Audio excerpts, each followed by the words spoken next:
politics. Unbiased analysis on world events from Bird Eye View 03. Welcome to the Buzz and Rave Show. What's up, folks? Ladies and gentlemen, what's happening? These days you'll be buzzed out for saying, only ladies and gentlemen. What?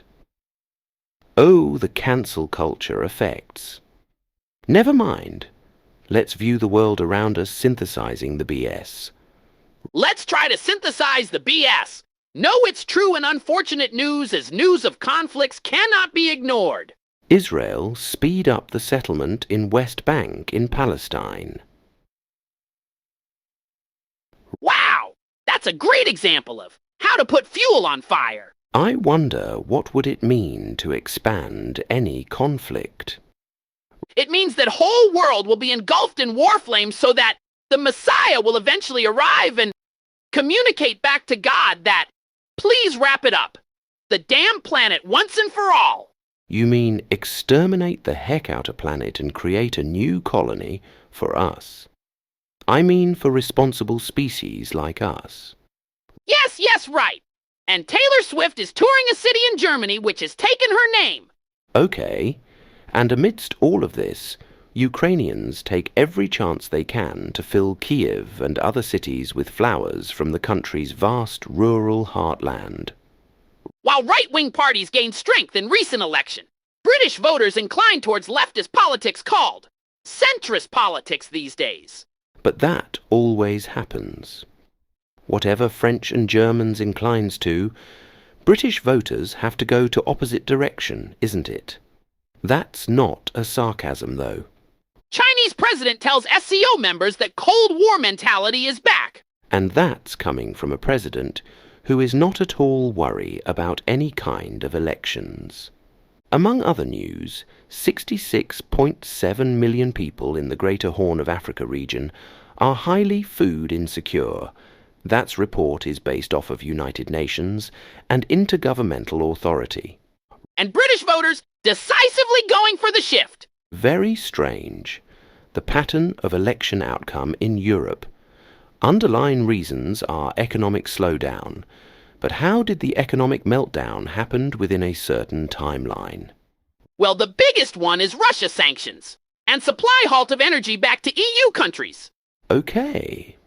But how does a different party coming to power change that? It's beyond their control. And in some places they are conservatives. And in some countries, liberal ones are being changed. Ha! Let's leave that to our audiences. And presidential debates don't matter these days. The outdated gig is now a junkyard item. I disagree with this. I think I screwed up is a cool trend. I need a I screwed up t-shirt. Me too. And in other news, while Hurricane Barrel rampage in Gulf of Mexico is winding off, California wildfires has forced nearly 300,000 people to evacuate.